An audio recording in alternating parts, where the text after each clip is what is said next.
Jamie Oliver came out with the notion of jerk rice. Punchy Punchy, exactly. Punchy jerk rice. Punchy jerk rice. Cultural appropriation of basically using the term jerk just to sell stuff. I mean, why does it matter though? Because jerk chicken and jerk pork and jerk fish and jerk beef originates from Jamaica. Yeah.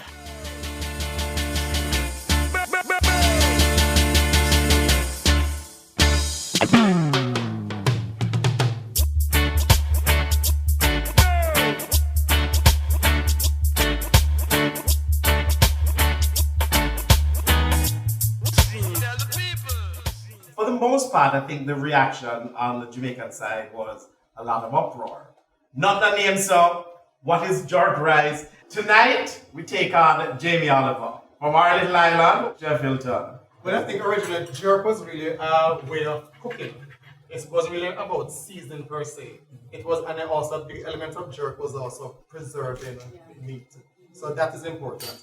But the thing is, it's all well and good that we get very upset when another person takes what we figure that we might have originated. But then we should then go on the legal route and protect the term jerk. There's something around, I think, his defense, that irked more people and I think sparked more of the negative response of appropriation. Not so much that you can't utilize the culture and spread the benefits of the culture, because the more persons know about Jamaican culture, Jamaican jerk, the better. But two things. At least keep the core of what jerk is as the process or the ingredients, which he did neither, right? And then to at least respect the fact that he's earning money off our culture with giving nothing back.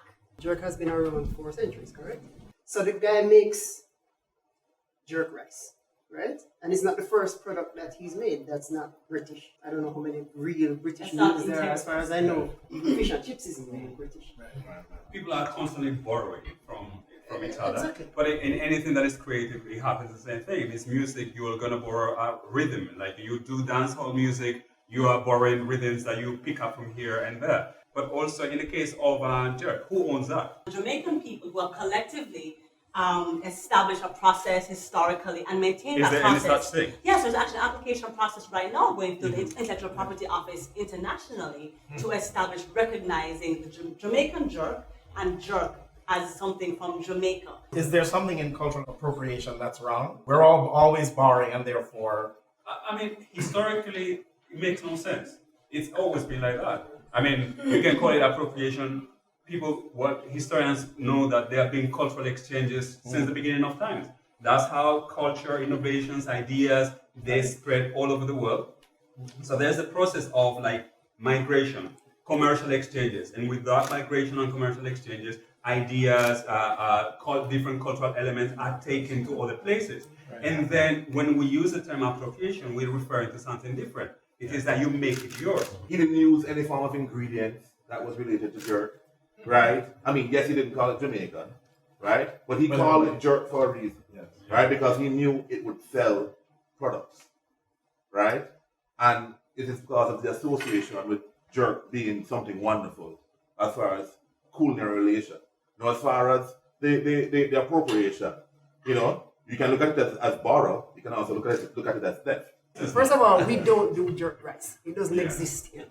Right. So he created something new that we have no claim to.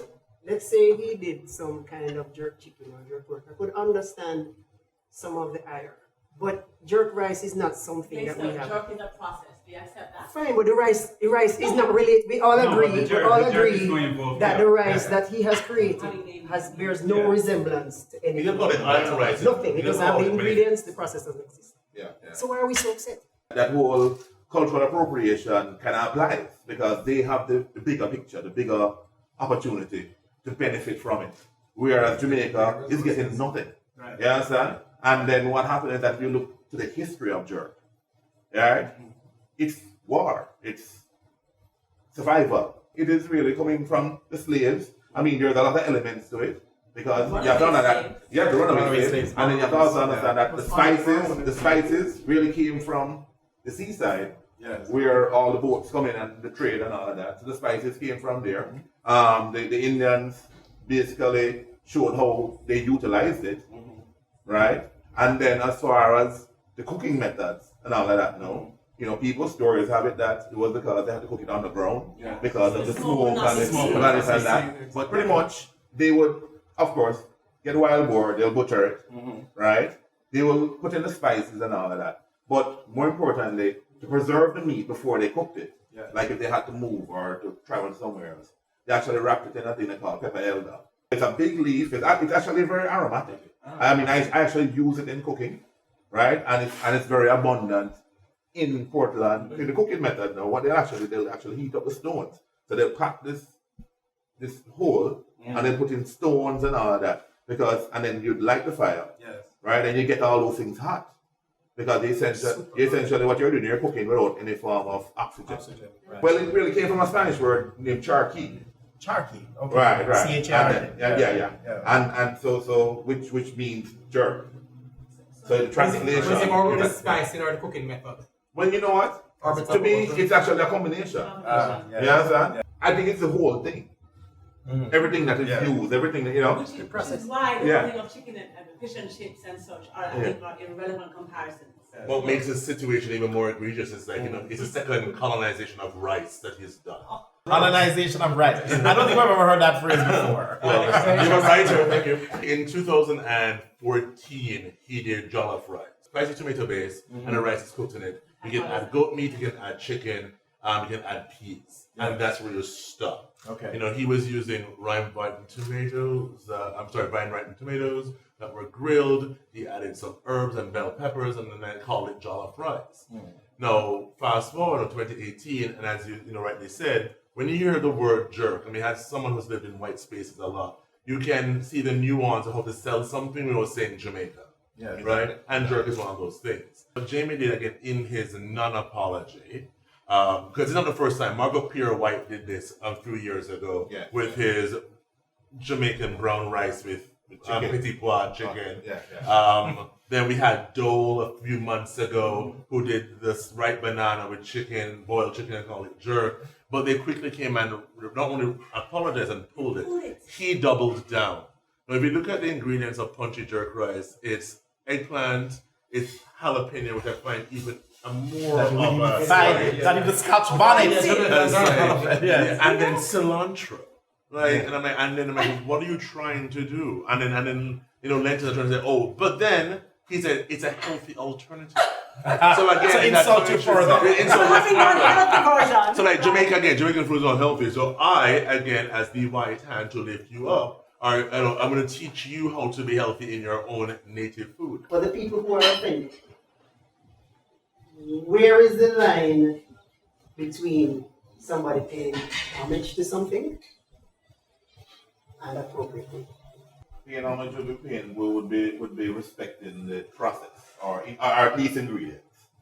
I would consider that paying homage. I'm probably giving credit to where it's I'm probably giving credit to where you got the idea. Even if you said Caribbean such and such or whatever it may be. But the thing about it is that, I still have an issue with the jerk thing because we still have own that. You understand? A silly thing. You understand? And I'll give it up, right? And now let it to you either. Right? But if you're going appropriate it, understand? By way of borrowed or theft. You understand? Then do it right. Then I think you should at least respect the ingredients.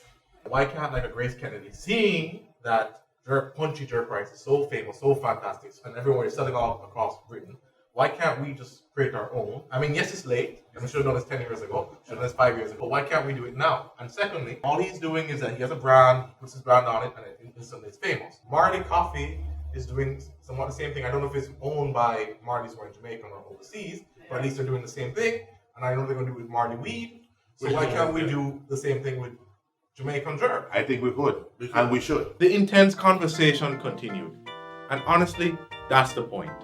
We at Adtelligent believe you can have civil disagreements over fantastic food and wine. What are your thoughts?